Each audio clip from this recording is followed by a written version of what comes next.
मनुष्य को जहाँ मिल जाए ताहार मूल्य से बुझे नाही। सही जिनिस व्यर्थ हो जाए। जहाँ मिल न थाए ताहार मूल्य मनुष्य बुझीपारे। नमस्कार बंधुगण, आपण मानंकु मोर ही चैनल को स्वागत।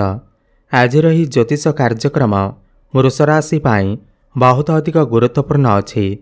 आज आम जानिबा वृष राशि 2025 सेप्टेम्बर मासटी किपरि रहिबा। वृष राशिर मासिक राशिफल उपरे आलोचना करिबा। वृष राशि व्यक्तिविशेषंकर सेप्टेम्बर मासटी किपरि रहिबा संपूर्ण भावरे आमे सेही विषय आलोचना करिबा। सेमानकर स्वास्थ्य, शिक्षा, प्रेम संपर्क, वैवाहिक जीवन, भाग्य, क्यारियर एवं व्यापार वाणिज्य उपरे विस्तार भावरे आलोचना करिबा। नवग्रहंकर स्थिति मध्य देखिबा। नवग्रह कि प्रकार फल देबारे सक्षम हेबे। शेषरे अशुभत्व प्रदान करुथिबा ग्रहमानक पाई किछि विशेष प्रतिकार मध्य जानिबा। सेथिपाई भिडियोटी को शेष पर्यंत देखंतु। चालंतु आरंभ करिबा एही कार्यक्रम, जहाँकि आपणकर जन्म राशि चंद्र राशि उपर आधारित। सेप्टेम्बर मास आरंभरे वृष राशि रे नवग्रहंकर स्थिति विषय सर्वप्रथमे जानिबा।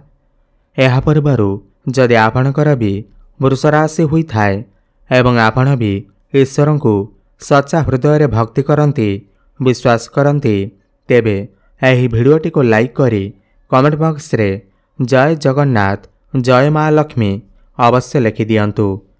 तो सर्वप्रथमे जानिनेबा एही सेप्टेम्बर मासरे वृष राशि रे नवग्रहंकर स्थिति किपरि रहिबा।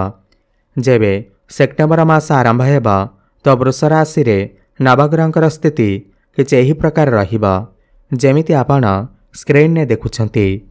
बंधुगण, राशि चक्रर द्वितीय राशि हेउछि वृष राशि एवं आपणक राशिर अधिपति हेउछंती शुक्र एवं शुक्र आपणकर तृतीय भावरे विराजमान अछंती। आपणकर द्वितीय भावरे देवगुरु बृहस्पति विराजमान अछंती। चतुर्थ भावरे सूर्य, बुध एवं केतु विराजमान अछंती। आपणकर पंचम भावरे मंगल विराजमान अछंती। दशम भावरे राहु एवं एकादश भावरे शनि विराजमान अछंती। ध्यान देई सुनंतु।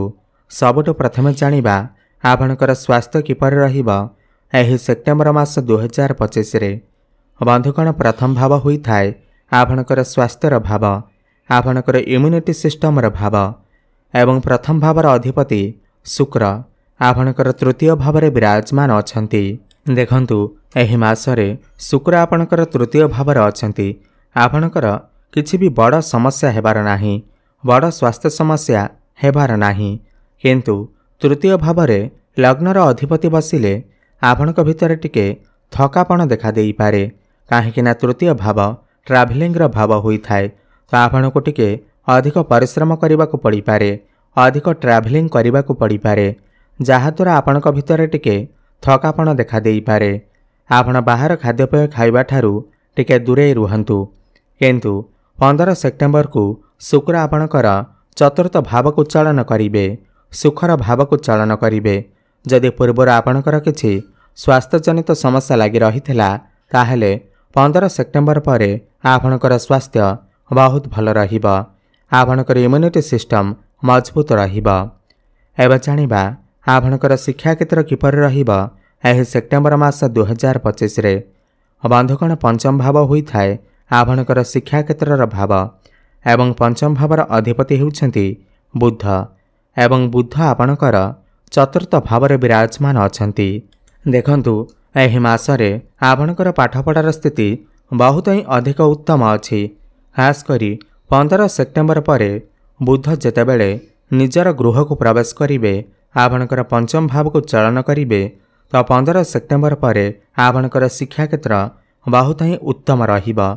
आपण जदि किछि बड़ करबाकू चाहुछंती, शिक्षा क्षेत्र रे किछि बड़ डिसिजन नेबाकू चाहुछंती, बड़ परिवर्तन करबाकू चाहुछंती, कोनोसी नूतन स्थान रे एडमिशन नेबाकू चाहुछंती, कोनोसी बड़ फॉर्म फिलअप करबाकू चाहुछंती, ताहेले 15 सेप्टेम्बर पर करंतु।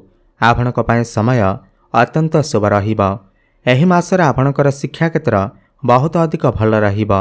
आपणकर बुद्धि बढ़िब, ज्ञान बढ़िब, आपणकर मन पाठपढ़ार लागिब।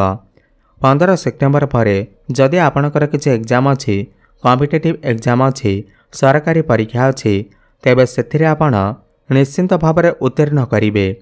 तो मोटामोटी देखिबाकू गले एही मासरे आपणकर शिक्षा क्षेत्र बहुत ही अधिक भल अच्छी। एबे कथा हेबा आपणकर प्रेम जीवन किपरि रहिबा एही सेप्टेम्बर मास 2025 रे। बंधुगण पंचम भाव हुई थाए आपणकर प्रेम जीवनर भाव, शिक्षार भाव एवं संतानर भाव मध्य होई थाए। जेमिति कि मु आपनको कहिली पंचम भावर अधिपति बुध चतुर्थ भावर अछंती। 15 सेप्टेम्बर को पंचम भाव को चलन करिवे एवं पंचम भावरे मंगल मध्य विराजमान अछंती। एही मासरे आपणकर प्रेम जीवन अत्यंत भल रहिबा। जो मानकर कथावार्ता बंद हो जाइथिला, ब्रेकअपादी हो जाइथिला, सेमानकर पुणी थरे कथावार्ता होई पारे। मंगल पंचम रे बसिथिबारु आपणकर जे भी पार्टनर अछंती तांको भितर टिके क्रोध देखा देई पारे, जिदीपण देखा देई पारे। आपणको टिके एही सब कथा को मैनेज करने को पड़िबा, नहले एही मासरे आपण दुई जनक मध्यरे संपर्क बहुत भल रहिबा, तालमेल ठीक रहिबा, भ्रमण सुख आपनको प्राप्ति हेबा। जो मानकर विवाह होई नाही सेमानक घर को विवाह प्रस्ताव मान आसी पारे एवं विवाह फाइनाल मध्य होई पारे। एवं जो माने भी सिंगल अछंती सेमानकु नूतन पार्टनर मध्य मिली पारंती। एबे कथा हेबा आपणकर वैवाहिक जीवन किपरि रहिबा एही सेप्टेम्बर मास 2025 रे। बंधुगण सप्तम भाव होई थाए आपणकर वैवाहिक जीवनर भाव एवं सप्तम भावर अधिपति मंगल आपणकर पंचम भावरे त्रिकोण रे विराजमान अछंती। एही मासरे आपणकर वैवाहिक जीवन बहुत ही अधिक भल रहिबा। आपण दुई जनक मध्यरे तालमेल ठीक रहिबा। आपण दुई जन मिसी किछि फैमिली प्लानिंग करि पारंती, बड़ डिसीजन नहीं पारंती। आपणकर लाइफ पार्टनर क्यारियर रे मध्य ग्रोथ आसीबा एवं तांकर स्वास्थ्य मध्य बहुत भल रहिबा। भ्रमण सुख आपनको प्राप्ति हेबा। आपण दुई जन मिसी विदेश यात्रा मध्य करि पारंती। किंतु 14 सेप्टेम्बर पर मंगल जेतेबेले आपणकर षष्ठ भाव को चलन करिवे आपणकर वैवाहिक जीवन रे टिके समस्या देखा देई पारे। हुए तो आपणकर लाइफ पार्टनर स्वास्थ्य किसी समस्या देखा देई पारे। एथिप्रति आपण टिके ध्यान देबे। एबे जानिबा सबुठार गुरुत्वपूर्ण विषय वस्तु जहाँकि आपणकर भाग्य, क्यारियर एवं व्यापार वाणिज्य किपरि रहिबा एही सेप्टेम्बर मास 2025 रे। बंधुगण नवम भाव होई थाए आपणकर भाग्यर भाव, दशम भाव होई थाए आपणकर क्यारियर भाव। नवम भावर अधिपति हेउछंती शनिदेव एवं शनि आपणकर एकादश भावरे लाभ भावरे विराजमान अछंती। एही मासरे आपणकर भाग्य उत्तम नाही सर्वोत्तम रहिबा। काहेकि ना भाग्य भावर अधिपति लाभ भावरे विराजमान अछंती एवं लग्नर अधिपति शुक्र आपणकर भाग्य भाव को दृष्टि देउछंती। तो भाग्य आपणकर मजबूत रहिबा। आपण एही मासरे निजे देखिबे भाग्य आपणकर साथ देबा। आपनको कम परिश्रम रे बहुत अधिक सफलता प्राप्ति हेबा। आपण किछि नुआ करिके देखै पारंती। एही मासरे जदि आपण किछि बड़ कार्य आरंभ करने को चाहते, बड़ पुंजीनिवेश बा इन्वेस्टमेंट करने को चाहते किमा कौनसी बड़ जिनिस क्रय करने को चाहते ताहेले निश्चिंत भावर करंतु। भाग्य आपणकर साथ देबा। जो माने शेयर मार्केट, स्टॉक मार्केट एवं ट्रेडिंग रे काम करुछंती सेमानक आकस्मिक भावरे लाभ मध्य प्राप्ति हेबा। एही मासरे आपणकु पितांकर साहाय्य सहयोग प्राप्ति हेबा। पौत्रिक संपत्ति आपणकु लाभ मध्य प्राप्ति हेबा।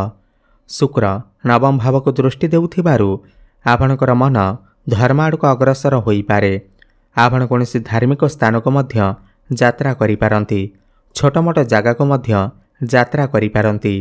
जो माने ऑनलाइन क्षेत्र रे काम करुछंती, डिजिटल मार्केटिंग रे काम करुछंती, मॉडलिंग क्षेत्र रे अछंती, कला साहित्य क्षेत्र रे अछंती, स्टेशनरी शॉप अछि, ब्यूटी पार्लर अछि, सेमानकु बहुत अधिक सफलता प्राप्ति हेबा। क्यारियर कथा हवा जदि दशम भाव होई थाए क्यारियर भाव एवं दशम भावर अधिपति मध्य शनिदेव अटंती एवं शनि आपणकर लाभ भाव विराजमान अछंती। तो क्यारियर रे आपण को बहुत बड़ लाभ प्राप्ति हेबाकु जाउअछि। आपण को कोनोसी गोटिए बड़ खुशी खबर निश्चिंत भाव प्राप्ति हेब। आपण को पाखकु नुआ नुआ काम आसीपारे। आपण समस्त टार्गेट को अचीव करिबारे सफलता लाभ करिवे, किंतु एही मासरे आपण को टिके अधिक परिश्रम मध्य करिबाकु पड़िपारे। काहेकि ना शुक्र आपणकर तृतीय भाव अछंती। परिश्रम कले जाई आपण को बहुत अधिक सफलता प्राप्ति हेब। अचानक लाभ प्राप्ति हेबार मध्य जोग बनुअछि। जो माने बेरोजगार अछंती सेमानकु नूतन चाकरी मध्य मिलिबार अधिक संभावना बनुअछि। आपण चेष्टा जारी रखंतु, सफलता अवश्य प्राप्ति हेब। समस्त इंटरव्यू रे आपण को सफलता प्राप्ति हेब। जो माने पूर्वरु चाकरी करिसेंती सेमानकर प्रमोशन हेबार मध्य जोग बनुअछि। आपण को कोनोसी एमएनसी कंपनी रु जॉब ऑफर मध्य आसी पारे। समाज रे आपणकर मान प्रतिष्ठा बढ़िब, लोकप्रियता बढ़िब। ऊपर ऑफिसरंकर सपोर्ट आपण को प्राप्ति हेब। व्यापार वाणिज्यर कथा हेबा जदि सप्तम भाव व्यापार वाणिज्यर भाव होइथाय। सप्तम भावर अधिपति मंगल पंचम विराजमान अछंती। तो 14 सेप्टेम्बर पर्यंत आपणकर व्यापार वाणिज्य बहुत ही अधिक भल रहिब। आपण आपणकर व्यापार वाणिज्य को ग्रोथ करिबा पई नुआ नुआ आइडिया भाभी पारंती, किमा कोनोसी नूतन व्यापार मध्य आरंभ करि पारंती। आपण जदि पार्टनरशिप रे कोनोसी व्यापार वाणिज्य करूछंती ताहले आपणकु निश्चिंत भावरे उन्नति प्राप्ति हेब। किंतु 14 सेप्टेम्बर परे आपणकर व्यापार वाणिज्य टिके समस्या देखा देई पारे। आपण आखि बंद करी काहाकू विश्वास करंतु नाही, नहेले हैराण रे पड़ी पारंती। काहा सहित आर्गुमेंट होई पारे। एथिप्रति आपण टिके ध्यान देबे, नहेले 14 सेप्टेम्बर पूर्वरु आपणकर डेली इनकम बढ़िब। व्यय अपेक्षा आपणकर आय बढ़िब, बैंक बैलेंस मध्य बढ़िब। एबे जानिबा किछि उपाय विषय रे जाहाकू करिबा द्वारा एहि मासरे जहाँ भी किसी समस्या रहुअछि ताहा दूर होई पारिब। सर्वप्रथमे तो आपण शुक्रंकर बीज मंत्रर जप अवश्य करंतु। ओम द्रांग द्रिंग द्रौं सह शुक्राय नमः 108 थर प्रत्येक दिन जप करंतु। शुभफल प्राप्ति हेब। माँ लक्ष्मीकर आराधना करंतु। प्रत्येक दिन संध्यारे हनुमान चालीसार पाठ करने सहित सूर्य को जलार्घ्य अर्पण करंतु। शुभफल प्राप्ति हेबा सहित आपणकर भाग्य रे उन्नति आसीब। धन्यवाद।